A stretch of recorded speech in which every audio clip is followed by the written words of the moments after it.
Good afternoon, everybody, and welcome to the penultimate round in the Player1 Sim Gear Super Formula Lights Championship, supported by Everything Simulated for 2025. This is the fourth season of 3 different title winners so far, and we're on the cusp of having a fourth in season 4 of 2025. In fact, we know that we're going to, because this championship has been a lot more selective than what we've seen in previous seasons. In each of the 3 previous seasons, we've had a championship finale. On the first 2 of those, the championship lead changed hands on the very final day. Some even on the final minutes, even one of them on the run to the line on the very last lap of the very last race. That, though, is looking like a distant prospect in this season, as it's been all about Sebastian Eskandari. 99 points in front of Jackson Rihanna in a 2-horse race this time around. We come to Sebring to settle it. At least Eskandari will hope it is. 45 minutes of a feature race is simply the format for us tonight. Myself, Ian O'Leary, and Rhys Gardner will take you through the action. George Cook's behind the cameras again,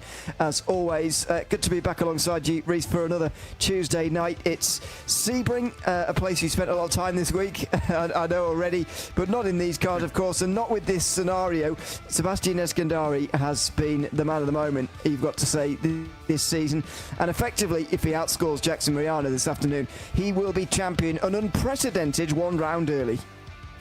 Yeah, indeed. It's been sheer domination from Sebastian Eskandari this season. He hasn't taken every single win so far this season, and did have a little blemish at round 1 where he won but was ultimately demoted to 3rd due to a safety car violation. But regardless, his performance has been impeccable pretty much all season, in a season that has had plenty of chaos to bring, and we're going to see yet more here at one of America's most brutal race tracks. No elevation change at Sebring International Raceway, but I think the bumps provide enough of a wild ride.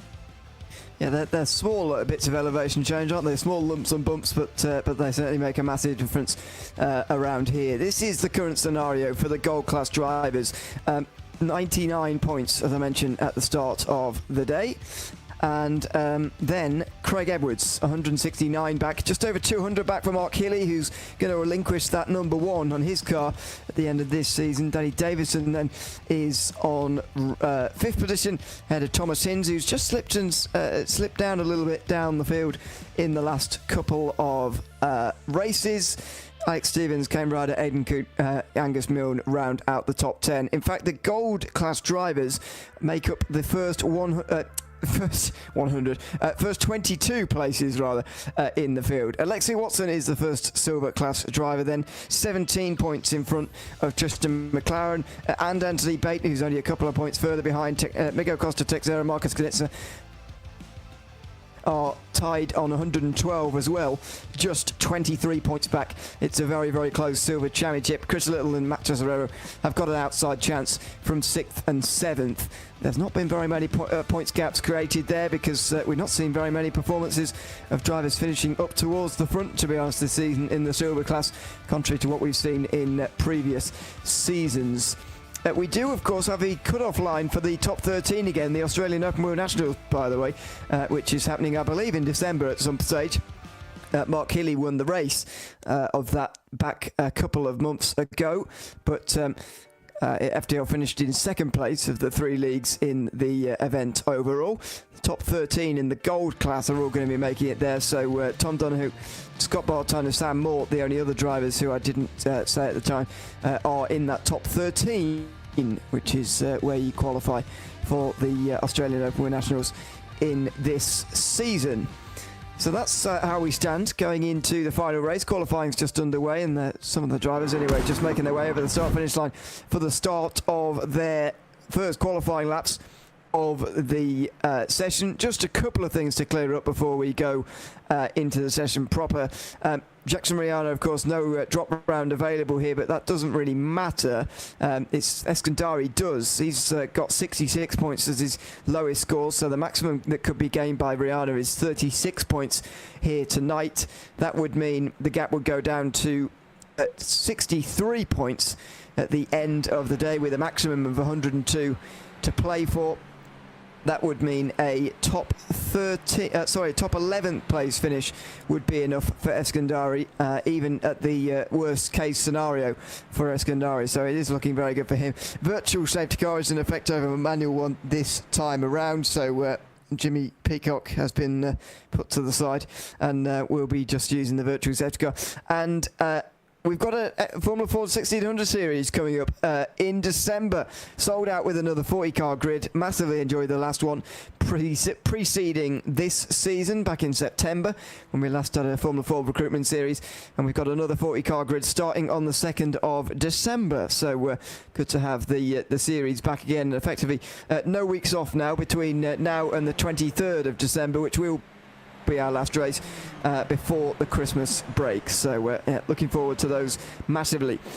Just 10:15 in the afternoon in session, late 20s degrees on the racetrack, and it's a busy racetrack here, Reece. We've got 30 drivers out there, which is one of the lower points of the season, but it's still a very, very high number as far as this field goes, and it looks like it could be quite important. Here are the Max Boost drivers, maybe playing a little bit for playing games a little bit for that slipstream around this circuit. Yes, it is quite a large field, but Sebring is a gigantic circuit. It's 6 kilometers in length, or about 3 3/4 miles. So it's certainly got plenty of space to allow you to maximize your pace.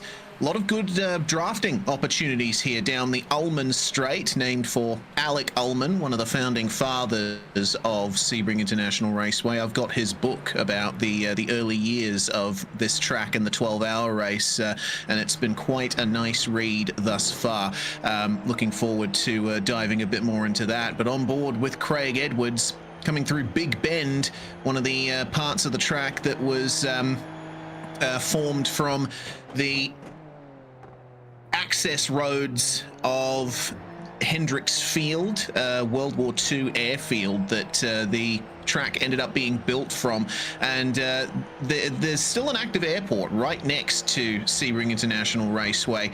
Fortunately, nowadays cars don't run on the runways. This is its own dedicated venue, but it still has that feel, that atmosphere, those shades of being an airfield circuit, particularly when you get onto the straights. The concrete that they drive over has not been altered since the Second World War, which is quite incredible.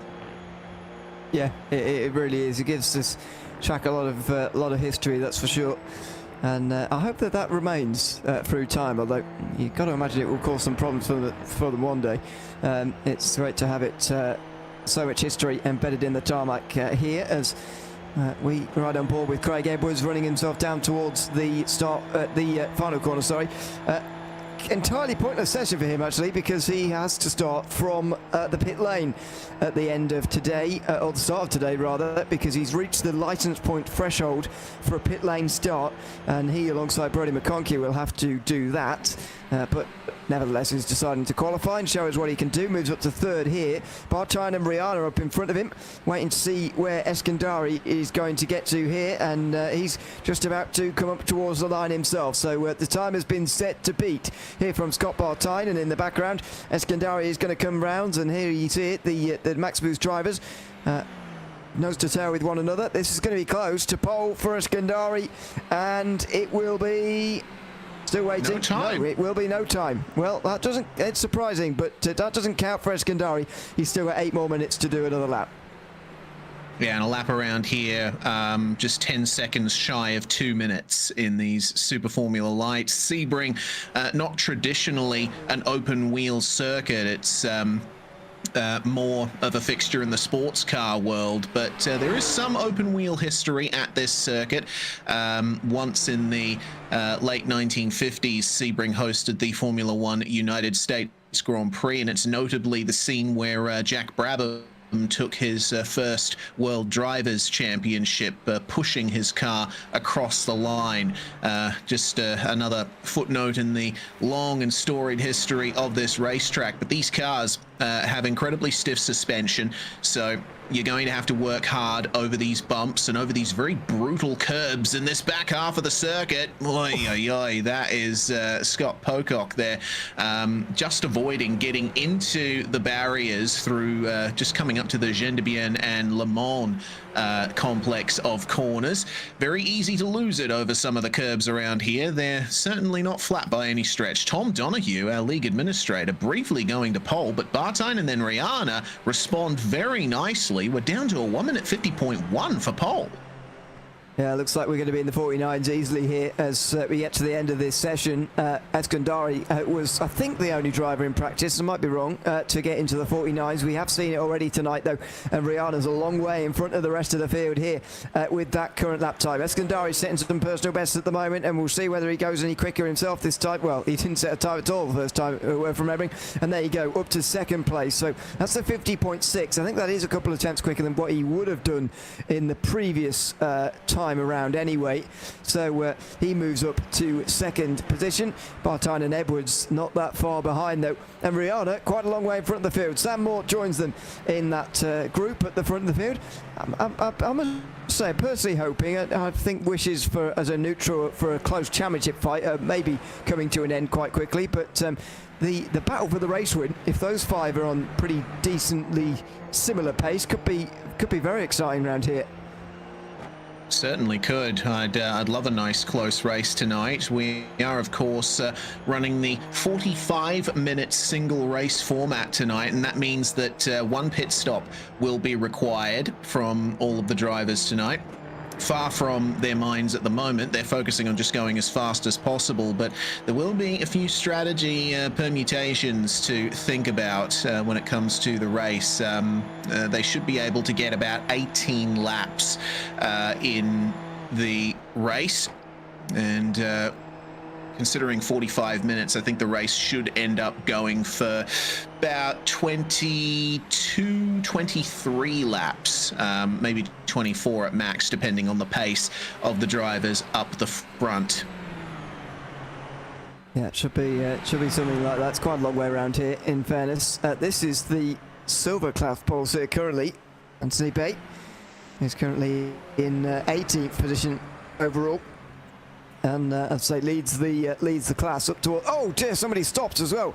Coming on the exit here, not sure what they're doing, but over the line for these guys. Eskandari just in front of them comes over the line as well. He now goes to the top with a 50.1. That's the Eskandari we've been expecting to see all season long, and more often than not, he has delivered. 4 pole positions to his name so far, 2 in the last 2 weeks, 1 in the sprint race qualifying session last week, not in the feature, but he's looking for his 5th of the season, and at the moment he's just got his nose in front of Rihanna. Yeah, indeed. Only about 42 thousandths of a second in it for pole position at the moment, and there's still just under 4.5 minutes remaining in the session, so there is time for one more run, maybe 2, at the prime hot lap for both Eskandari and Rihanna. Be interesting to see if Sam Mort will be able to get any closer to those two and help out his teammate Eskandari, relatively new teammate Sam Mort joining Team Max Boost as of the previous round at Snetterton. Reigning champion Mark Healy, 7th place at the moment, and Madeline McGee from Max Boost has had a pretty good qualifying session at the moment, 8th position at present, and I think that'll be a good boost for her after a couple of rounds where she's been down in the weeds, so to speak. Her race results haven't really reflected her pace, so it'll be interesting to see what McGee can do from that if she can stay in the top 10. Yeah, unfortunately, no finishes inside the top 15 or so since Donington Park, the feature race there, which was the 3rd round of the season. The top 10s indeed earlier on in the year as well at the opening round, the Mexican opener, where she finished 7th in that race. And towards the final corner for McGee, it's just slipped to 10th in the session for now. There's just 3 minutes to go, and just looking in front, a lot going on there. Teammate Sam Moore will maybe move up, or maybe actually that's pretty similar to a previous time. Indeed, doesn't go any quicker. Just inside 3 tenths behind Sebastian Eskandari as things stand. And there's drivers off the circuit in front as well. Not long to go now. If you're running off the road and if you're in a bit of trouble staying on the track, then you've got to get that cleaned up pretty quickly, because the last laps have got to be setting up for very, very shortly. We'll see very soon whether Jackson Riada or somebody else like that can jump over Eskandari and prevent him from taking another pole. It won't be Edwards though. He spins out of Le Mans corner onto the Ullman straight. Yes, very brutal curb at that particular juncture. It's such an important corner to set up, and you'll see drivers going all the way out into the concrete on entry. That is legal to use. You're not going to get an off track if you do that, just as long as you don't put your wheels over the curb. Well, trade it out for a nice run down the straight, and Sunset Bend there, Tom Donohue just went through, is going to be a huge factor in this race as well. It's, I think, probably the bumpiest corner in all of iRacing. A huge bump just coming under the bridge, and you've got to be fighting your car all the way to the exit. Entry is going to be important too, as that, I believe, is Rihanna having a spin out of Sunset Bend, and that has completely destroyed the right rear suspension, front left, not touching the ground at all. So that's the end of the session for Jackson Rihanna. Pretty clear that is going to be a front row start at best for Rihanna. Eskandari's still got another lap to go, and he roars past. And even if he didn't, he would be able to hold off Rihanna. And only worry about the likes of Sam Morton, who will also come across the line just in the background from him. Further up the road is Scott Bartine, who's having one of his better qualifying performances of the season. He qualified in 4th place last week for the feature race, and 4th place as well for a sprint in Montreal, but his best of the season at Magny-Cours, the feature race there where he qualified in 3rd place, is still yet to be beaten, and we'll see in this final run to the line whether the season 2 champion can indeed do that, and what's been a bit of a quiet campaign again for Scott Bartine, unfortunately.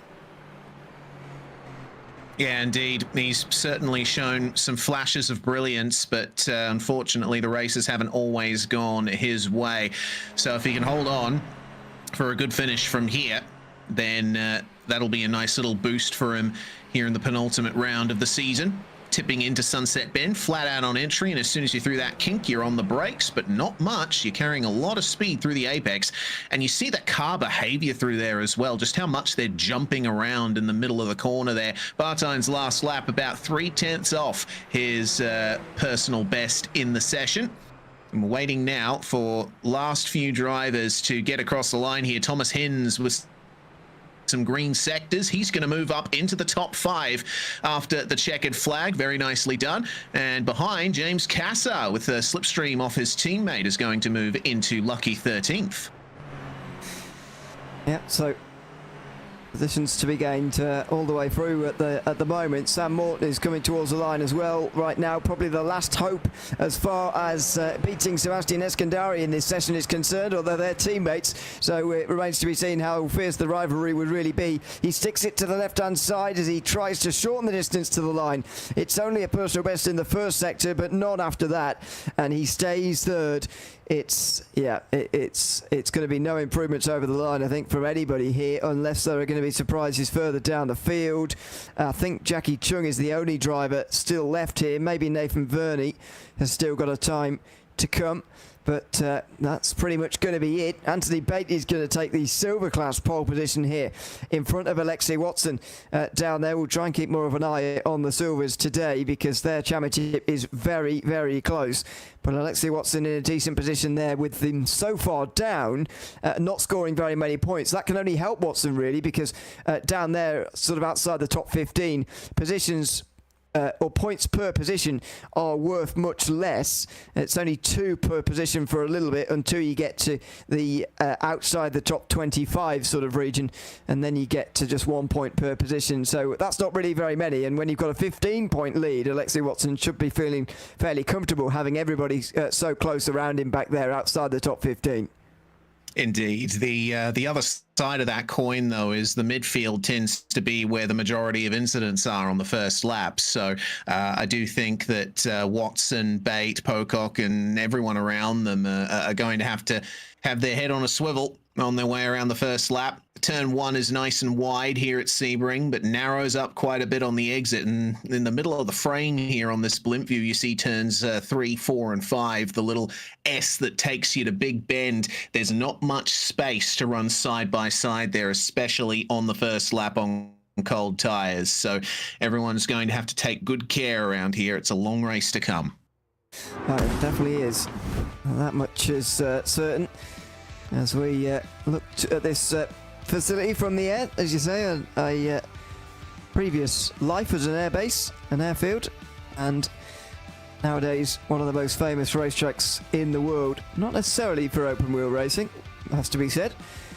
I've seen the only open wheel racing I have seen around here. You can't really call it racing. Is IndyCar testing, stress testing, is what it is really. But there you go. Not too much of that to worry about here for us tonight. Sebastian Eskandari takes the pole here ahead of Jackson Rihanna. The championship rivals share the front row with Sam Mort in third place. Scott Bartime will be alongside him. Thomas Hinz and Craig Edwards should have started on row 3, but Edwards has got a pit lane start. He's actually under investigation and just been cleared for impeding as well. So he's had it all going on there. Kane Ryder and Dan Ackland on row 4 ahead of Alex Stevens and Angus Milne, who round out the top 10. Mark Killy and Madeline McGee are sharing row 6 in front of Tom Donahue and James Cassett. Dylan O'Neill and Giuliano Senesi are on row 8 ahead of Anthony Bate, who takes the pole in the silver class. Ryan Borg is 18th ahead of Alexia Watson in 19th and Douglas Gowans in 20th. Scott Pocock and Jock Robillard are the first as all silver row, with Daniel Byrne and Vaughan Ryder on row 12. Miguel Costa Texera and Tristan McLaren on row 13, and Mitchell Albert and David Gallo. Jackie Chung and Marcus Konitska round out the top 30, with Nathan Verney and Todd Parks on the last row of the grid. Well, it's the championship rivals on the front row together, Reese, and you'd imagine Jackson Rihanna's going to throw everything at this, because even if they finish the way round that they are at the moment, Sebastian Eskandari would be crowned champion with 1 round to spare. Indeed. Rihanna's going to be, as you say, throwing everything he can at this one. And there was a brief moment of fear, I think, for Sam Mort, who's starting third. His connection dropped as soon as the session flicked over. Fortunately, we have a nice long grid timer for this round, so Mort has had more than enough time to reconnect to the server and potentially get back out there before the grid timer is up. But everyone just filtering onto the grid at the moment, and they have a clear view, as we do, of the run into turn 1 here. You see how wide the track is on the way in there. But as I mentioned, it really narrows up once you start getting to the sort of dedicated racetrack part of the circuit off the airfield and the former runways. I think if we get an absolute lightning start from someone in the middle part of the field, they're going to be a real spanner in the works coming into turn 1. Yeah, unsure as to whether that very wide run towards turn 1 is a blessing or a curse, but we'll find out the answer to that quite possibly in the next few moments as the final drivers get gridded up now. Temperatures very much under control here at this time of day. Just past 10:30 and only 31 degrees Celsius on the racetrack at the moment. That will go up, but that shouldn't be a big problem. The last seconds of the gridding process now complete, and Craig Edwards will not get onto the grid. He, of course, has an enforced pit lane start for licence point threshold being reached in the previous round. So he will have to start not from 6th, but instead from the left-hand side. So then, the Player1 Sim Gear Formula Lights Championship, presented by Everything Simulated, could be settled tonight. Let's see as Eskandari gets off to a great start at the front of this field from Sebring. In second, Rihanna having to defend from Mort, who is Eskandari's teammate, don't forget, round the outside in towards turn 1 as they all fan out 3 and 4 wide in towards the first corner for the first time. Rihanna does hold off Sam Mort at least in second position. Oh, as they all filter through one of the Max Boost drivers, that's Madeline McGee, who's gone flying off the circuit down at turn 3. That's massive from Madeline McGee. Looks like she just got a tap up the rear from James Casa. That's what sent her off. Apart from that, looks like a relatively clean start from the rest of the field. But coming up to the hairpin now, it's Kane Ryder's turn to go for a spin in the middle of the circuit. And that has just caused some absolute chaos. Thomas Hinz going slow, and we have a car upside down on the exit of the hairpin. That's Anthony Bate, who is now on his roll hoop. Ryder in the grass, and David Gallo losing his front wing.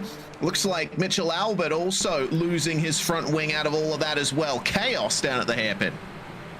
And we often see that cars on their roof may well result in a safety car. It's Anthony Bate, who was on pole in the silvers and needed a big night tonight to try and get near Alexei Watson in the championship, but it's not happened for him. It's all started from the very front here. Kane Ryder, who was running fifth, just locked it up, trying to, and you know, he's just in the middle of the road, and I suspect, although we can't tell from this angle, I suspect Anthony Bate was completely unsighted. This is what happened behind between Madeline McGee got hit there in towards turn 3, and more bad luck unfortunately for McGee. Yeah, such a shame. She was on for a good result. Oh my God, that's Rihanna that spun around, and Sam Mort spun with him on the exit of Sunset Bend. The field coming through at full speed. That is dangerous. Rihanna, I think, has gotten moving. So has Mort as well, but that's put Mort down to 18th place. That's put Rihanna down to 13th. And I think we can basically give Eskandari the trophy now. Well, yeah, unless there's a safety car, virtual safety car it would be tonight, of course. It's going to be very difficult to take it off him. Dan Ackland is now dropping down the field very slowly, but he is dropping down the field periodically in this big group that's been created now from 4th place on backwards, and this is the battle that's at the front of it. Rihanna's never going to get clear of this if he gets caught up in a battle that's going on like this. He's on the outside of Sanese for 10th place at the moment, and he should get that at least. But this is just disastrous. On a day that he needed to be better than ever, on a day he needed to outscore Eskandari, that's his only job. He just needs to outscore Eskandari. He's got caught up in an incident with one of Eskandari's teammates. Yeah, I've just gone and reviewed it, and I think Sam Mort's going to be the one pinged for that. Rihanna was defensive coming into Sunset Bend, then slowing down at the apex just to make the corner. Mort, with a late apex, was carrying so much more speed and just got right into the back of Rihanna, which is a real shame to see. That is a massive shame. Let's see us for ourselves here. What's happened? Mort, on the cutback, you're right. He goes absolutely straight into the back of Rihanna. And by the way, this at the end of it all was very scary, as he's sort of also unsighted round the final corner there, and quickly scampered out the way, but thankfully he did do that, otherwise that could have been big trouble. Rihanna down the inside meantime of Alex Stevens, as Hinz, Sanese and O'Neill tried to go almost 3 wide coming into Sunset Bend themselves. It's all happening here in this group. And contact with the wall as well. It's always there to collect you at the exit of Sunset Bend, and that was a massive smack on the wall, I think, for Juliana Sanese, who will do well to get away with no damage there. Yeah, Sunset Bend's one of those corners where you have to get on the power so early for a good run onto the start-finish straight, but you push it a little bit too hard, scrub the fronts, and you're going to go straight into that outside wall, and I think Sanese is damaged now. He is way down on pace from the rest of the cars around him. Jackie Chung, meanwhile, just escaping the clutches of that pack there. Just saw a mechanical black flag for Jake Robillard as well. It's turned into a bit of a bloodbath here in Florida. Yeah, it certainly has. A real lively start to this one, and amazingly no safety car. Virtual safety car it would be, as I say, wide for Robillard and into the wall through Tower Corner, which is where this has all taken place. So he will drop down further the field. Anthony Bate is back out, by the way, after taking his fast repair, but had to tow back to pit lane. So did Kane Ryder, and so they are a couple of laps down. Well, they're at least 1 lap down at the end of the opening couple of laps here in this race. So Tristan McLaren's now the silver class leader, because we've also seen, where is Alexei Watson now? Struggling to find him in the field. He's 23rd. He's down a couple of places. Hasn't been in yet, but he has dropped a couple of places. So that's worth just keeping an eye on there, as Watson will be losing some championship points compared to some of his rivals. Tristan McLaren second in the championship coming into tonight, just 17 points back, as here comes Angus Milne down the inside of Tom Donoghue into the final corner, and he makes a move for a top 5 position. A nice and clean move this time into Sunset Bend. Yeah, beautifully done. And now he'll set his sights on James Cassar, who has made up 10 positions thus far in the race, although his contact with McGee will certainly be under review from race control, and he may end up losing that position in short order. Speaking of positions gained and lost, you mentioned Tristan McLaren and Jackie Chung, our leaders in silver. They're up 13 and 14 places, respectively. It's been a highly profitable opening of the race for them, but not for Tom Donoghue, our league owner and administrator. He has a problem coming out of turn 5. It didn't look like he made contact with the wall, but I think a big lose there coming onto Big Bend. Let's see how he did it. Just misses the apex at turn 5. He's up the curb. Oh, and he does that. Oh, it's a big save to keep it out the wall, but he's lost places. And that is the perhaps more damaging thing here, as Tristan McLaren and Dom Donoghue now go side by side, and Hinds and Stevens do as well. We may not have any battle for the race lead at the moment, but we've certainly got battles for other places going on down the field. Hinds down the inside and takes 7th. You wonder whether some of that consistency that Thomas Hinds has just lost in the last couple of weeks is just returning again here, as he's it's comfortably inside the top 10. He will try to get back into the top 5 of this championship, with Danny Davison currently 33 points in front of him and holding the key to that. Sam Moore has got a 10-second time penalty. No surprise for that incident through the final quarter.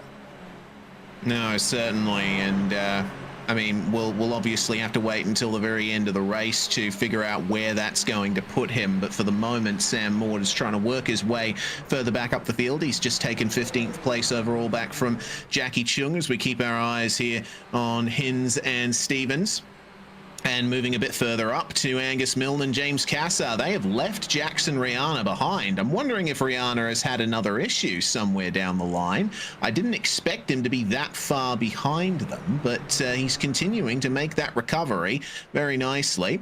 And at the moment, Milne and Cassar look pretty content to battle amongst themselves. They are the lead battle on track at the moment. Our top 3 have checked out from the rest of the field and from each other for good measure. Yeah, they certainly have for now. There's Eskandari out front, Scott Bartine second, and then Mark Healy, reigning champion, who knows he's going to be giving up the number 1. And his car, Tristan McLaren's gone off. Tristan McLaren, the silver class leader, is off here. He was in position to gain massive points on Alexei Watson as it was standing there, but now he's only just right in front of him. He recovers to be right in front of his rival here. And of course, the other driver who could overtake Watson, Anthony Pate, has already had trouble tonight as well. So everybody who's in the contention for the silver class championship tonight is having trouble so far. Miguel Costa Texera and Marcus Kanitska are the next best place, by the way. So we'll keep an eye on whether those two can really fill that void. But this is Tristan McLaren, unforced error down into the chicane. Yeah, the braking zone for the hairpin, for my money, is the most difficult on this circuit because it's so incredibly bumpy. Your actual braking point changes lap on lap, and it looks like he's having further issues here on live pictures coming onto the Ullman Straight. It just looks like he hit the surface transition where there is quite a sizable bump. Who knows if it was just the rears locking or a mistimed downshift or something else, but regardless, McLaren is certainly going to be ruining that mistake. Absolutely. That's a golden opportunity that he's just sort of given up there, unfortunately. And he's going to have to work very hard to get back into position again, as Marcus Kanitska and Miguel Costa Texera, the other two who could get close here, are battling amongst themselves. Now, that does make sense in one sense, but not in another, I suppose. They're currently just over 20, actually tied on points, 23 points back from Watson as things stand. The gap between 15th and 19th, though, at the end of one of these races is just 9 points, though. So that is not very many when you consider that's sort of less than half of their current championship deficit that they have over the rest of the silver class. So here comes Kanitska again. He's into the slipstream and looking to move past Miguel Costa Texera, who defends to the inside into Cunningham Corner. Around the outside through here gives you the inside the next part, but Kanitska might well get squeezed out. No, he stays there in time for Collier, in fact. And is he entirely in front? he does get clear. So good pass from Konitska, and he moves up now to 20. Oh dear, to 15th, and that is Costa Texera getting very loose on the outside dirt there as well. It's so easy to run too wide on the exit at Tower Turn, and the curb is flat on the exit there, but you're immediately greeted with that red dirt that will absolutely ruin you. You have a whole flat out section. It's not really a straight, but you're keeping the foot pinned to the floor all the way to the braking zone for Gendebien, and even then the speeds are still high as you come through Le Mans onto the Ullmann Straight. So any momentum you can stand to lose around here, you want to avoid. Oh, I just heard some tire screeching, and Marcus Konitska's gone around there. That's him in the background getting wheeled around again. Oh, goodness me. 4 out of the top 5 in the silver class have now had trouble tonight in the opening 10 minutes of this race. And that looks like an unforced error as well. He does well to lock it down and make sure he doesn't actually hit the wall there. And a couple of guys had to be very careful of him coming out of the final corner. That was McLaren and Watson, who were exchanging places. They were in the middle of exchanging places while they were avoiding Konitska as well. This, meantime, is Jackson Riana, who has got to make up positions here. He's got to come back through the field. Jens Kasser in front makes a mistake coming out of the hairpin, and looks like he's going to be pushed to the side completely here quite quickly, although he's not going to give up straight away. Rihanna on the outside line will get the place though, and a top 5. I think, unfortunately for Rihanna, he is hoping for a safety car now. He's 12.5 seconds behind Sebastian Eskandari even now. Yeah, and I don't think that gap is going to come down much from here. Eskandari, just on the previous lap, set the fastest lap of the race. He's sitting high 1 minute 50s. No one else has been able to do that in the last few laps or so, not even Rihanna. Rihanna doing his personal best on the previous lap as well, 151.14. So, yeah, you're right. I think the best hope for Rihanna here is either a safety car or a mistake in the pit stop for Eskandari. We've got to remember they got a tour through pit lane in this race. They certainly do. I haven't talked about that actually so far, but they started with 29 litres of fuel, which we were told should be 30 minutes worth of fuel at most. The fuel required is 44 litres. The fuel cap at 100% is 46 litres. That suggests to me that a one-stop should be possible, but Tom's analysis was that a one-stop was unlikely to happen unless there was a virtual safety car that lasted for long enough. So we'll see what prevails here. What we have already seen, of course, is early pit stops. In fact, all the stops that have happened so far happened inside 4 laps. We're now completing lap 8. Sam Moore, the leader of those, head of Madeline McGee, who's recovered very well actually from lap 1 troubles. Dan Ackland's back there as well. So these are guys we've got to factor in, I think, to our thinking later on as Paul gets really loose in front of Donoghue and he's off into him. He slides and spins, and Donoghue actually saves him from a worse crash, but unfortunately he's used his front left suspension to do it. Man, that's going to be damage to the front wing as well for Tom Donoghue. It's always frustrating when someone spins in front of you coming out of that hairpin, because you know that the best place to go is likely to the right. That's where the tarmac is. It's where the grip is. You certainly don't want to go off into the grass and get a slowdown. But unfortunately, the trajectory of the spinning Ryan Borg just sent him straight into Donoghue there, and he ended up getting flicked around entirely the other way. Goes for a donut on the in the middle of that chicane coming out of the hairpin. I remember a league I did on a different sim some 15 years ago or something. I got absolutely roasted by race control for pulling that exact move. Oh dear. Well, we've all done it. Let's be honest. Maybe not there. Thomas Hinds comes through meantime on James Kasser into 6th place. Does so with his personal best of the race. The only driver faster than him actually last time round was Sebastian Eskandari, who just set another fastest lap. There are 2 bonus points, by the way, available for the fastest lap, but if Eskandari wins, it doesn't matter where the bonus points are going, he's going to be champion anyway. Jackson Riana, currently in 5th position, is looking at the moment in a rather desperate situation. He's quite a long way in front of Edwards as well, so shoring up his 2nd place in the championship. Started the day 70 points in front of him. Edwards is still only running, he's down in 27th still, because he's made his stop already. Obviously had his pit lane start, but has also made a pit stop early on in this race, just 2 laps actually. Oh sorry, it came in on lap number 1 rather.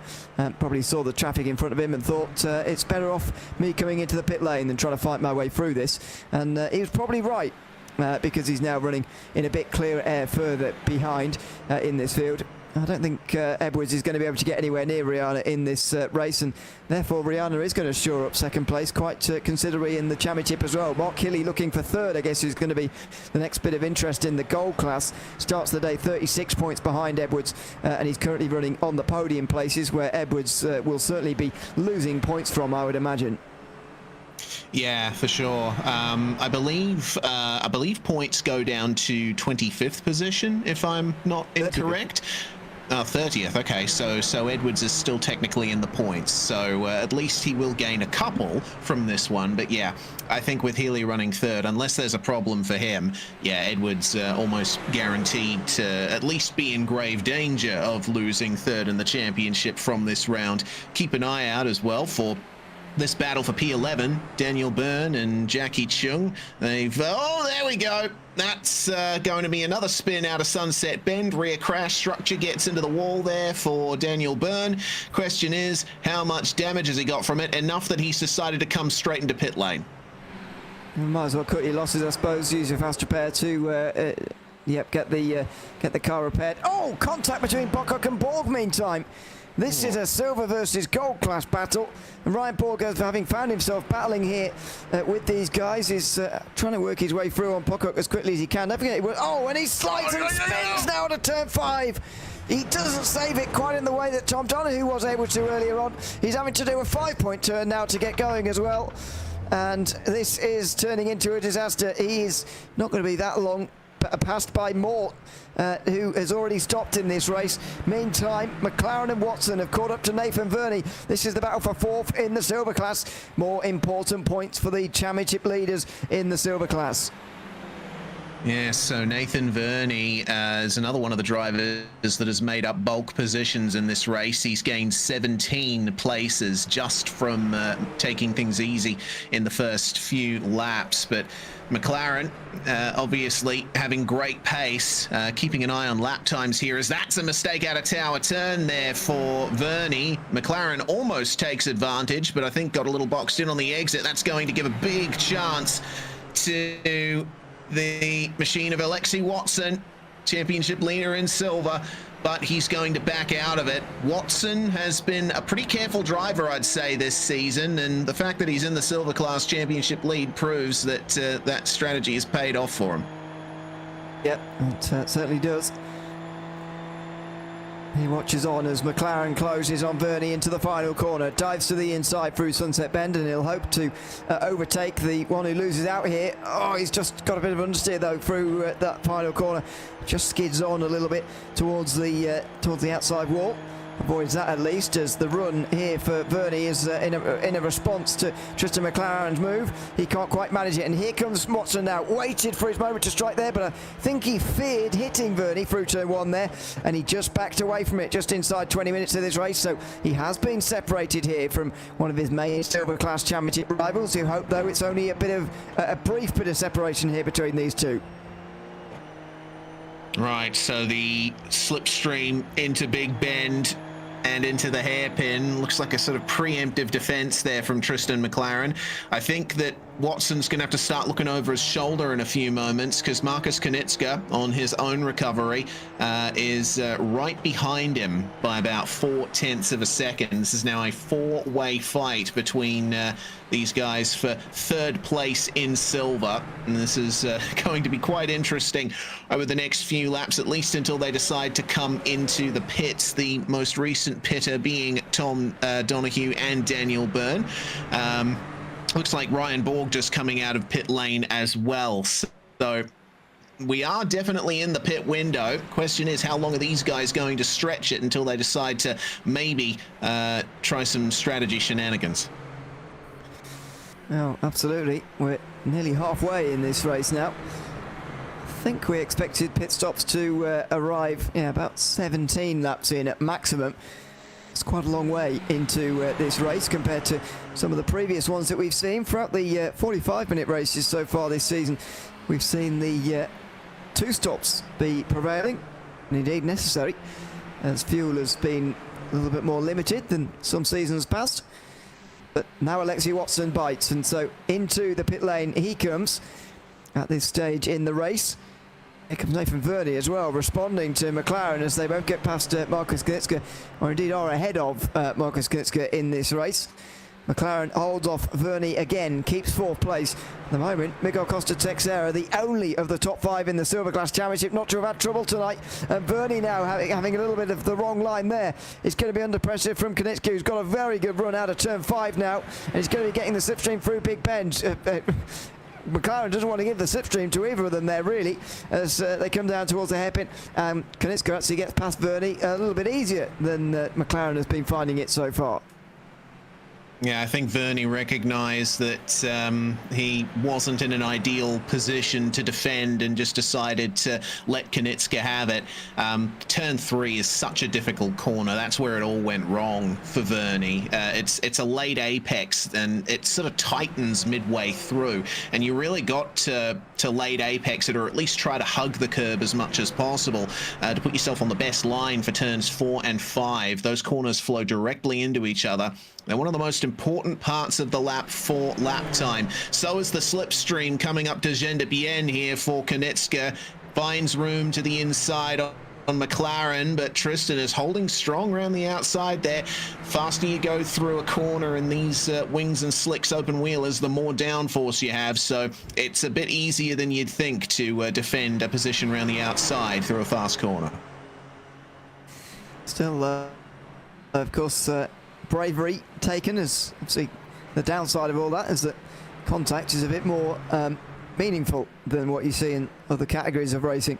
As we move back to Jackson Rihanna versus Thomas Hinz, instead of actually going the right way here for Rihanna, it's going the wrong way now, as Thomas Hinz has caught him for 5th position. And again, this is looking like a second placed finish in the championship for Jackson Rihanna for the 2nd season in a row. He didn't overhaul Mark Healy quite on the final day of the championship last season, and it doesn't look like he's going to manage it this season as well on Eskandari's brilliant debut, which is what we've seen so far. Down towards Cunningham corner, and this is surprising, I must admit. I wasn't expecting Rihanna to be able to run straight through the field and get straight to Eskandari at the front or anything, but I wasn't expecting him to be caught by Thomas Hinz either. Yeah, well, that actually raises a point I was about to say. Remember that Rihanna has not come into the pits since that contact with Sam Mort, and Mort ran right in the back of Rihanna's crash structure. So I think Jackson might be dealing with a bit of damage to the rear end. That'll induce some instability in the car. So, yeah, I think that makes it even more impressive that he's been able to recover to 5th and still get some really good pace out of this thing. But clearly, the car is not as good as it could be. That is a good point.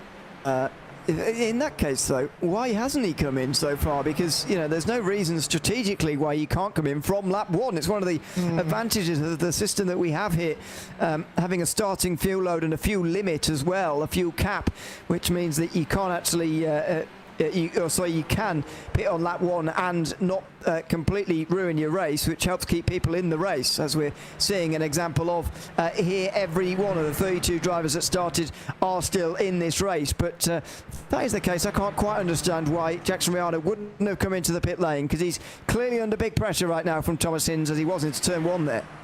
Yeah, well, I think maybe if Rihanna was here, he'd probably raise the point that if he pitted early, then he'd have to be working his way through traffic for the remainder of the race, which might cost him more time than he'd otherwise be losing from those slight little problems he may or may not be having with his car. Obviously, we're not certain that that's exactly the state Rihanna's car is in, but every time they present that side-on profile, you can see how much the rear crash structure sticks out on these things. It's very easy to get a bump from the rear in these things, as Alex Stevens there making his way past James Casa. They versus Doug Gowans for 7th place overall. And It's a difficult situation for Rihanna, to be sure. I'm honestly not sure what to make of it, but I'm sure if he ends up finishing on the podium in the end, by some miracle, he'll tell us how his car is at the moment. Yeah, well, hopefully. It's, as you say, looking pretty difficult for him at the moment. That is for sure. But he will carry on. That's for sure, and he will try and do what he can at the moment. Three-car battle for 7th place. Cassar, Stevens and Gowans.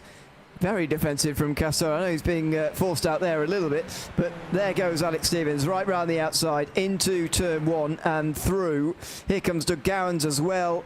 Will he get... Oh, wow! It's very late on the brakes. So there's a danger there when you're trying to go around the outside of someone and there's also someone in front of you. You could rear-end the guy in front without really realising you're about to do it, but Alex Stevens gets through and Doug Gowans follows him in towards turn 3. This is David Gallo, who is at the moment in danger of putting a 100% record of getting these cars through this race is concerned. He's very slow off of pit exit, and I can tell you in live pictures he's been back in pit lane again for another minute. Not entirely sure what's going on here, but that could be our first retirement of the day, approaching half an hour. Yeah, if it's not a hardware issue or something of the like, maybe it's fuel. Maybe he forgot to tick fueling on the car coming into the pits, but a little bit of a mystery there. I didn't really see anything pop up for Gallo. Regardless, he's been in the pits now, towing for the last 1.5 minutes. So we have 31 of our 32 starters currently still out there on the circuit. Kane Ryder being the last of them after spending nearly 3 minutes in pit lane for his troubles on the opening lap. Meanwhile, fastest car on track this lap by was Scott Bartine, managing to take just under a 10th out of Eskandari as we keep our eyes here on Byrne and company. Meanwhile, Doug Gowans and Alex Stevens continuing to fight, as it seems James Cassar is the first from our top of the field to make his way into the lane. Yeah, so that 3-car battle decreasing by a third, and now it's just Gowans versus Stevens for 7th position here. James Cassar, the latest to come in. Looks like the only driver who's going to come in on lap 15. As even Nathan Verney continues on. Those guys who have stopped are not yet working their way through the guys who haven't, so they'll be pleased about that. It's been a long run through clean air here in this race so far. A slightly longer pit stop than what we've seen at some points across this season. Just over 5 seconds seems to be the stop time. Though we have seen as much as 7 as Mark Hilly continues to blink in and out, by the way. He seems to be having a little bit of trouble with that tonight, although he is running in 3rd place. He is ever so occasionally not in the session, unfortunately. Angus Milne is being caught as well now by Jackson Rihanna and Thomas Hinds, who are still pretty close together as well.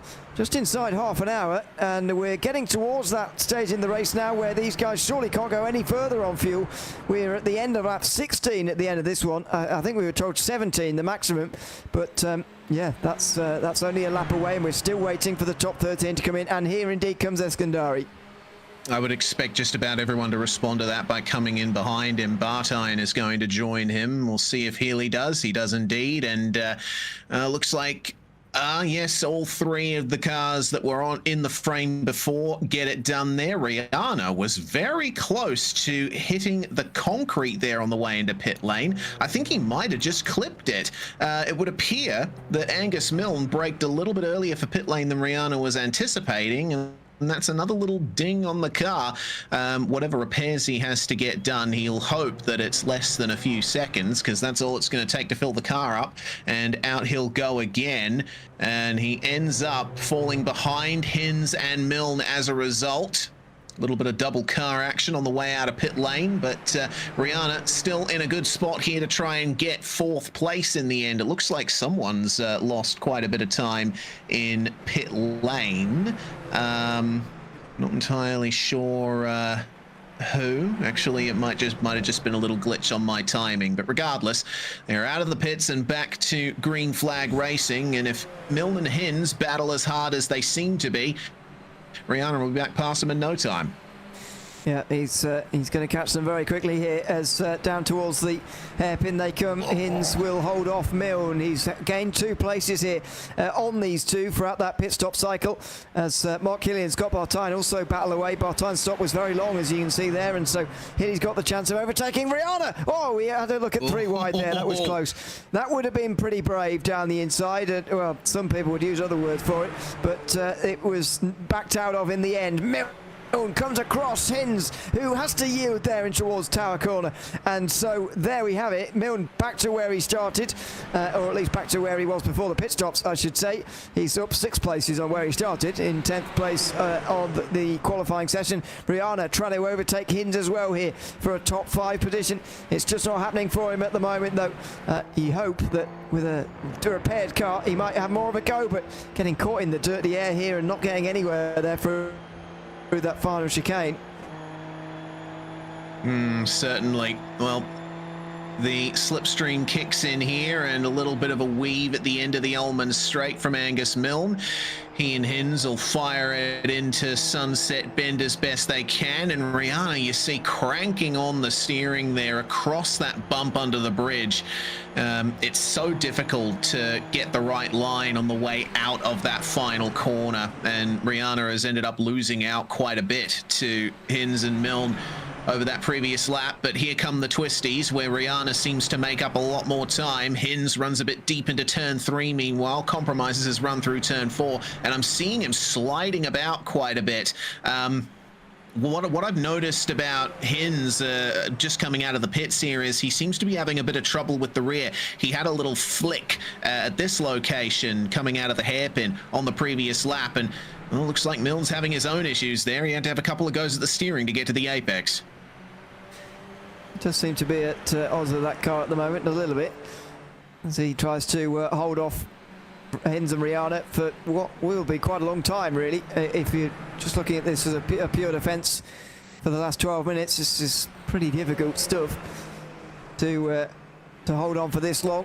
Again, a look from Hinz on the way to Tower, but Milne undeterred, and Rihanna will just watch on from 3rd in this group here towards the chicanes at the end of the lap. He can't quite do it there. Now, further down the field, this is quite congested back here, and that's contact for Daniel Byrne, who's gone straight on here. Further down the field, Daniel Byrne's currently 23rd in this race. This is a big group, by the way, a long way down. From about 18th place on backwards, Konitska is in 18th. And this is all behind Miguel Costa Texera, who's going to be gaining points there. I'll do the maths on that in a moment, though, as Angus Milne has to defend again here from Thomas Hinz, who just goes for the up and under, and it's going to be very close at the line. Milne would have had it at the line if that were to be the last lap, but sadly for him, there's still about 6 to go here. Outside line for Hinz, and that is surely going to run him out of road. Again, Milne able to hold on, and well, I wouldn't say he's defending comfortably, but he is defending, and he still has the place. Yeah, certainly. So now looks like the exit of turn 5 is going to get him, though. A little trip through the dirt, and Hinz will have more momentum through Big Bend on the way down to the hairpin. Now this puts Milne in prime position to defend, and Hinz actually lifting out a little bit there. He was trying to go for the inside there, but ultimately not enough space to make the move. And all of this slicing and dicing between Milne and Hinz is keeping Rihanna in the box seat for a potential 4th place, as it looks like Marcus Konitska has gotten himself a black flag. That's not ideal. It doesn't look like that's from race control. I think that might be either the incident limit reached or taking too long to clear a slowdown. But these three well and truly together now coming out of Tower Turn. Hin's the one with the advantage and making his way past Milne. Will Rihanna be able to get Milne here as Jean de Bien? He has a look to the inside, but no dice.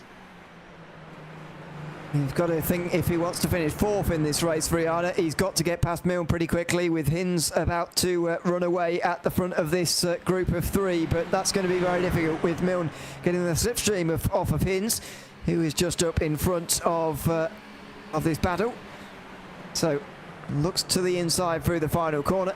It's not going to happen for Jackson Rihanna through there. So while Milne may have lost one place, he will not want to give up this top five. And I must admit, I am surprised by how hard Rihanna is finding this. I know he's had trouble so far tonight, but he was running inside the top three at the time. So, you'd think he had that speed, but no. He's wide now through turn one, really struggling in the dirty air here. And I'm questioning whether he's even going to get this top five. Yeah, maybe the contact with Mort rattled him a little bit, and he's just trying to survive now and get to the finish. I mean, Rihanna is certainly an incredibly capable driver, and I'm sure he has, you know, those psychological walls put up to prevent incidents like that from getting to him. But I know if I were in his position, I'd be thinking about that incident all the way through this, and it'd be very difficult to keep my focus up to try and get my way back through these cars. Is the opportunity going to present itself? Here it is. Slightly defensive from Milne, but Rihanna has the inside for Cunningham, and he'll wash out a bit wide there through Collier, but he'll still have the inside through these corners. Milne's going to keep trying to push him here. They briefly interlock wheels on the way down to Tower, and Rihanna's going to have to let Milne have it. Hin says run away, and he is safe in fourth for now. Yeah, and you'd imagine for the rest of this race as well, with time elapsing, Rihanna's got to get through now if he wants to be fourth. And there he goes on a big dive down the inside. Very nearly spins on that curb on the outside there, which can have quite an edge to it over the other side. But he gets away with it that time. He has to go defensive in towards Sunset Bend, and Milne might just have the exit here that's good enough for him to get straight back through here. Oh, he might well just clear him in towards Sunset Bend, or is Rihanna still just about going to be alongside? He is. And will it just be another switch back here for Angus Milne coming through on the front straight? No, it won't. Rihanna finally through into fifth position, and that is a long-winded battle and many laps behind schedule. But Jackson Rihanna is back into the top five again. Yeah, good news for him. And Milne now, it's his turn to struggle in the dirty air behind Rihanna. But Jackson now has some clean air running over his front wing, and so that should help him catch up to Thomas Hin's potentially. It looks like Hin's ultimate pace is very close to Rihanna's, though, so I think Jackson's going to have to work pretty hard here to catch up to him. The main reason that Rihanna was able to stay in touch with Hin's and Milne for so long is because they were battling amongst themselves. Well, that's not happening now. This battle has spaced out. The opposite is happening, it appears, for second place. Scott Bartine and Mark Healy have traded places. And it looks like Healy up to second. Does Bartine have a response for that with 3.5 laps remaining? Well, I think Mark Healy has got this in hand, to be honest. He's keeping it at arm's length for now. But we will see. There are still 6 minutes to go in this race. And that is time that Miguel Costa Texeira would very much like to empty out pretty quickly here. He's currently running in 14th place overall, but he's the silver class leader, which could be massive for this championship at the end of the day. He's 24 points behind, 25 points behind Alexi Watson at the start. 23. Wow, good maths. 23 points behind at the start of the day.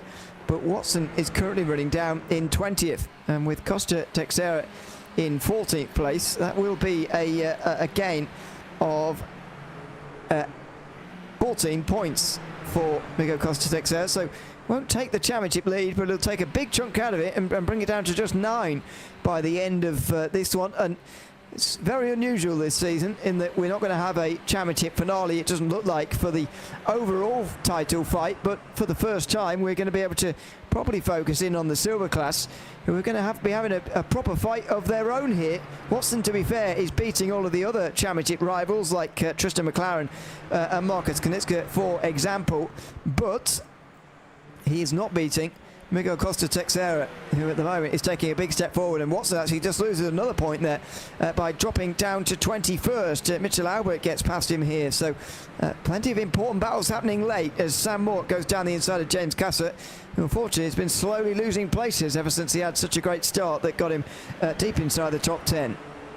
Yeah, it's looking like as the tyres are wearing off, James Casser maybe burning through them a little bit quicker than everyone else. In terms of weather, it's actually not bad for tyres. Track temp still around 33 Celsius. It's a nice, reasonably cool November day in virtual Florida with plenty of sunshine, but the concrete is not the grippiest, and so that's probably playing into Casser's slow fall down through the field. He might well come under pressure from Dion O'Neill, who is a few seconds further behind. I believe that's a lapped car just behind those two at the moment. It's Anthony Bate, who had to spend 2 minutes and 49 seconds in pit lane, all the way down in 29th position. One of the few drivers who's probably wanting to forget proceedings today. Todd Parks, meanwhile, with a black flag to his name, going to pit for the third time in this event. Well, as you may have noticed, that is twice too many compared to what we've seen tonight. There you go, one stop's through the board. Don't worry about 2 stops for Craig Edwards, by the way. One of those accounts for his pit lane start, which is, as you appreciate, not really a stop. But he's currently only 18th in this race. This is Rob Allard getting onto the back of Nathan Verney, and just in the final few minutes of this race, the battles are starting to quieten down a little bit now. Edwards not far behind Scott Pockup, and Watson trying to get that 20th back from Mitchell Albert, but I don't think he's going to manage that. Rob Allard may be the most likely to make a pass in these last few moments for 23rd position in this race, bumping over the curves there for Rob Allard and Verney, who are, I'd say, pretty close to one another. The closest indeed in the field, but that doesn't say much about their battle. It says more about the rest of the field, which is really spread apart over the course of this race. Eskandari is just coming through the final corner, or into the final corner right now. It's going to be very close as to whether there's going to be 1 lap to go or 2. I think he is going to be seeing 2 laps to go. There's still 2 minutes left as he crosses the line now. And so, yep, 2 laps to go. Let's hope everybody's got enough fuel. Yeah, he is hoping. It was only a matter of a few seconds in it for that being either 2 laps to go or the final lap. Car off there, just behind Jackie Chung. Who was that? It looks like Todd Parks, who just recently emerged from the pit lane and is touring around there in 29th. Unfortunately, we have lost Daniel Byrne and David Gallo from this race. It looks like Byrne had a few more issues that he couldn't overcome, and David Gallo has not re-emerged from pit lane since we saw him crawling out on the exit of the pits. So we won't get all of the field finishing the race, but still, the attrition rate reasonably low. We've only lost 2 cars. Absolutely. They'll still get points down there for starting. Will Byrne and Gallo. Gone on the... Oh, Sam Mort with more trouble here. Oh. What has gone on for him? James Casser gets back past, and so does a lap car. By the looks of that, might be Anthony Bate actually, who's just got through there. Not that that really matters, unfortunately, with Bate so far down the field in 28th. But Sam Mort's been in the walls a bit today, and you know, I think Rihanna has a little bit of a right to be a little bit unimpressed with him today, because while Sam Mort is, and Mort's slowing down again here, it's clearly got trouble, but you know, while he has got a 10-second time penalty, Sam Mort, it doesn't really matter for Jackson Rihanna, because he will feel that any hopes of any slim hopes of keeping the championship alive were taken away from him at the final corner by Sam Mort, and I think that's an unreasonable claim to make. Yeah, certainly. It's a bit of a mystery as to why Mort is slowing down like he is. Potentially he's having some display issues, maybe, or frame rate problems or something like that, because he did that on the exit of turn 1 as well. As as you know, the cars behind him were coming up on him, he just lifted out and downshifted a couple of times. That's very curious. Well, it's going to put him in 13th place here at the end. And Mark Healy again with those technical problems there as they make their way through turns 3, 4, and 5. Angus Milne's back in the pits. Yeah, he hasn't got enough fuel. I mean, Eskandari is the only driver who crossed the line within the 45-minute time period. So, i.e., if he wasn't here, this race would be 1 lap shorter. That's how quick he's been in this race. It's been extraordinary once again from Sebastian Eskandari. But Milne is not going to be in awe about that. In fact, he's going to be a little bit irritated because that is the end of his run inside the top 10 because he had to stop for fuel again. It's also changed the Silver Class Championship, as has Sam Mort's demise in the last few months, which is continuing.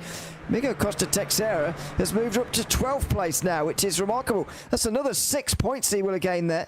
Yeah, this suddenly now is turning into a very good day for Miguel Costa Texeira, and Watson will be starting to really worry about his championship lead. Hilly will start to worry about his second place as well here, as Scott Bartine in third puts the pressure on him. But out front, we're going to see a champion crowned. Sebastian Eskandari with one of the most dominant seasons the FDL has ever seen. 6 race wins and a championship with 1 race to go. Sebastian Eskandari wins season 4 in 2025 of the Player1 Sim Gear Super Formula Lights Championship, supported by Everything Simulated. Here at Sebring tonight, he's just underscored his dominance again. Incredible stuff from Eskandari. Started from pole and didn't look back. Familiar story this season. Briefly did a burnout on the way into turn 1, but I think he made the wise decision to get out to the exit and the runoff before starting his victory donuts there. And that's going to be a lot of smoke descending over pit exit. Mark Healy ends up beating Scott Bartine to the line. Doug Gowans and Jackson Rihanna ultimately 5th and 6th. Rihanna falling down a little bit in those last couple of laps. Potentially he had fuel problems as well. We had a couple of drivers touring into the pits on the way onto the final lap. So, yeah, like you say, if Eskandari wasn't here, that wouldn't be a problem. But his pace has been so great that we ended up getting a lap extra than we were anticipating. Watson rescues a couple of places towards the end here, by the way, so he loses 18 points at the end. At one stage, he was losing 22 of his 23-point championship lead. That has been just about stopped, but he still, as I say, lost 18 points of his 23-point gap. Miguel Costa Texeira will start the final day. What is that, just 5 points behind? It's a remarkable turnaround, but Alexi Watson does beat all of his other championship rivals to the line, so he should be feeling good about that, but less good about Miguel Costa Texeira's gain of points here today, unless I've miscalculated and not accounted for a lowly finish from Watson. Well, no, I haven't. I have accounted for that. So yeah, that's going to be the scenario. Anyway. We'll get those championship standings up a little bit later. This is the race results. So Sebastian Eskandari is our champion with 11.5 seconds of a gap tonight ahead of Mark Healy, who holds off Scott Bartine. That's now 3 champions, past and present, in the top 3 tonight. Weird how these things work sometimes. Thomas Hinz and Doug Gowans round at the top 5, with Jackson Rihanna just falling short in the end there, 6th place in the end. He will fall, by the way, to 141 points behind Sebastian Eskandari, accounting for the bonus points that I think Eskandari is going to sweep here tonight. Alex Stevens finishes 7th out of James Casadeo and Neil, and Madeline McGee recovers to 10th. Great drive from her with Tom Donahue finishing 11th. Miguel Costa Texeira gets very close in the Silver Championship with the 12th place finish ahead of Dan Ackland, Jackie Chung and Sam Moore, who had a strange race and finished in 15th. Craig Edwards finished 16th from the very back of the field, and so pretty much confirms 3rd, although Hilly, well, I'll say that Hilly's going to be getting a lot closer to him at the end of tonight in that battle for 3rd in the championship. Angus Milne finishes 17th out of Mitchell Albert, with Alexi Watson importantly in 19th place. He rescues a championship lead at least. Nathan Verney rounds out the top 20. 21st for Ryan Borg, head of Vaughan Ryder, who we didn't see much of tonight. Also on the lead lap were Marcus Knitzer and Tristan McLaren, who are now adrift in the Silver Class Championship, along with Scott Pocock, Jake Robillard and Julian Alsanese. Anthony Bate was one lap down after his opening lap crash with Kane Ryder and Tom Parks as well. Daniel Byrne, David Gallo were the only ones, sadly, not to make it to the end of the race. Let's have a chat to our champion in waiting then, shall we? Sebastian Eskandari, who joins us. Seb, welcome in. Good to have you with us. Congratulations on the win tonight, and now being mathematically unable to be caught, even with one race to go. It's your 6th win in 7 weeks. How are you feeling at the end of this one? Yeah, thanks guys for having me on tonight. Well, it's just a really good feeling to have, knowing that you can come into the last round without having to work hard for it. And as you said before, that every time the championship leaders come into the round and these come out behind. So glad to not have that situation now. Yeah, not going to be a risk for you, certainly. In this race in particular, how was Sebring to drive? We don't often see it in an open wheel context like this, but how did you enjoy it? I mean, it's quite a fun track, especially with the car and the aerodynamics. Like, all that last sector is quite tricky, but in this sort of car, it's just really fun. It's like really fast and flowing. And I'm just happy that they named the track after me. That's all. Well, congratulations on winning the penultimate race of the season here tonight, and taking the title as well with a round still to spare. And thanks for coming to chat to us as well at the end of tonight. Yeah, thank you guys, and also I'd just like to thank Kane and Vaughan for helping me throughout this season. Absolutely. Congratulations, Seb Eskandari, champion here tonight, and of course winner here in this race as well. Scott Bartine, we haven't got Mark Hilly waiting for us yet, but he does take some time sometimes. Scott Bartine is there though, 3rd place finish for Scott tonight. Welcome in, Scott. Good to have you with us on the podium for the first time in season 4 of 2025. It does feel like you've been having some late podiums recently in some of these seasons, ever since you won the title, of course, in the mid part of this year. How did you find this race in particular, though? You were on the back of Mark Hilly there at the end, and you were jumped by him in the pit stops. Couldn't quite get past him at the end, though. What was that? Those final few laps like? Oh, it was a bit chaotic. He was blinking a bit, so I was sort of just being cautious. I knew there was a podium there, so I didn't want to push too much. But yeah, it is what it is. I took tyres. I think he didn't, so I took the safer bet. How have you been finding this season? Because we haven't had the chance to speak to you yet. This should get you into the top 10, I think, of the championship standings. Are you pleased or not with how this season's gone so far? Oh, I just haven't had the luck this season. Made a couple of mistakes, and it just leads into more and more. So hopefully this is on the good roll for the next season. It sounds like, for your luck, winning the championship is the worst thing that could have happened to you. Because yeah, putting that number 1 on was just cursed. It feels like ever since then it's been bad luck all round. But good to see you getting a podium later on in the season. Either way, congratulations on the 3rd place tonight, Scott, and thanks for coming to chat to us at the end of the race as well. You guys, cheers. Thanks so much. That is Scott Bartine, 3rd place here tonight in the overall. And in silver, Miguel Costa Texeira takes the race with a 12th place finish overall. Miguel, welcome in. Good to have you with us. Congratulations on a silver class win tonight. Up 13 places from 25th on the starting grid. Just tell us how you made some of those and got through to the front of the field. Yeah, thanks, Ewan. It's nice to actually get a win this time. I also got it taken away from Donington, and to actually have the pace in this one and eventually gap 2nd place by, I think it was about 4 seconds or 5 seconds in the end was pretty cool. Look, lap 1 was chaos down there at the hairpin, and I saw my teammate get sent to Canada. So I just committed to going and doing some lawn mowing. And looking back at the replay just then, I'm glad I did, because it looks like if I didn't, I probably would have been wiped out by another collision behind me from some drivers not being very aware of a situation happening ahead. So glad I did that. And then really I got stuck sort of in a gap. Like, the slipstream's so powerful around here, you get it on the back straight at about 0.8. And so I really had to work hard to catch up and make some positions. And yeah, look, it's nice to actually do it on pace and have the pace to overtake cars. Like, I think I overtook maybe 4 or 5 of the top silvers in that first stint, and then I got Jackie on the lap that he pitted, and then managed to overcut him by about 3 seconds and just paced it to the end. I was trying to catch Tom there, get some more points to really put myself back in the Silver Championship, but I just didn't want to run any risk, and obviously Mort seemed to have some fuel issues, so grabbed another position, that's a couple more points, and it's put me back right in the Silver Championship after missing last week. Well, absolutely. We'll get to the championship as well. Must have been disappointing to see, obviously, Anthony, your teammate, rolling over and obviously having to tow back to pit lane, and then only coming through the field in the end to 28th. Not much you can do when you're a lap down with no safety car. But for yourself, you've got way closer in the championship now. I think it's probably going to be a 2-horse race between yourself and Alexia Watson.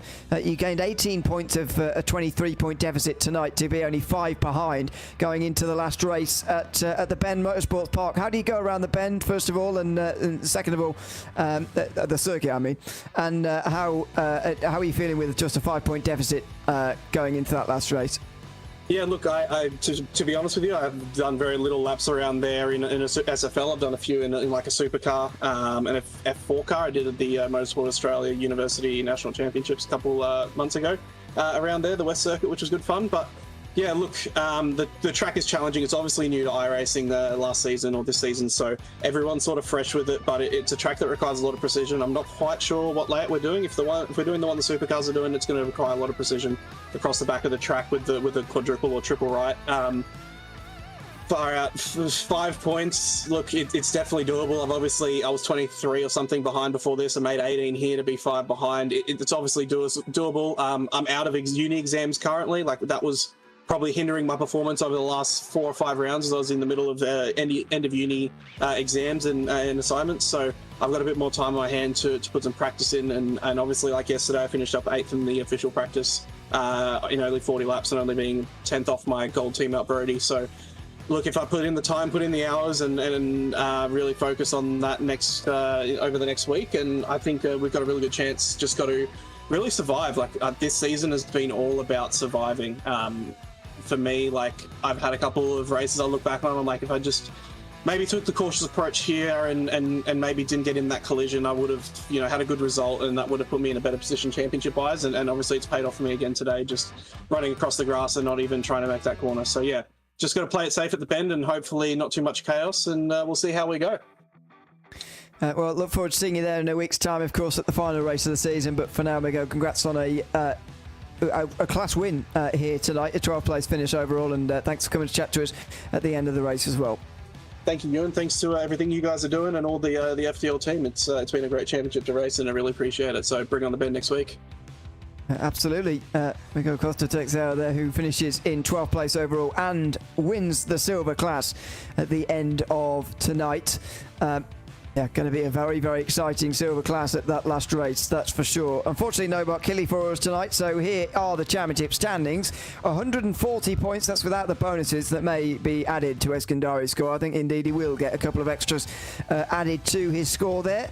But Rihanna, wow, get it right eventually. Jackson Rihanna is looking more and more secure in second place. Not quite official yet, but will probably finish in second. And Craig Edwards has been overhauled for third by Mark Healy by just 27 points. Thomas Inns 65 behind Healy for a top 3 finish.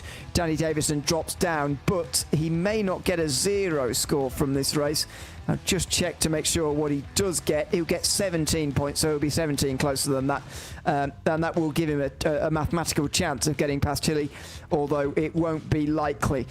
In the Silver Class Championship, I'm not sure if we can get down to that. Watson and Texera are going to be separated by 5 points. I believe that will stay the same. Tristan McLaren would be 26 behind going into the last race. Kanitska 31 and Bate 32. They're not mathematically out of it, obviously. Anybody within 100 points is technically in with a chance, all the way down to Jackie Chung and Nathan Verney as well, although they are very unlikely to get there, you would imagine. It's all going to be about Watson and Texera, and as Miguel just pointed out there, he's gained 18 in one race here tonight. It's definitely possible for him to overhaul that margin again.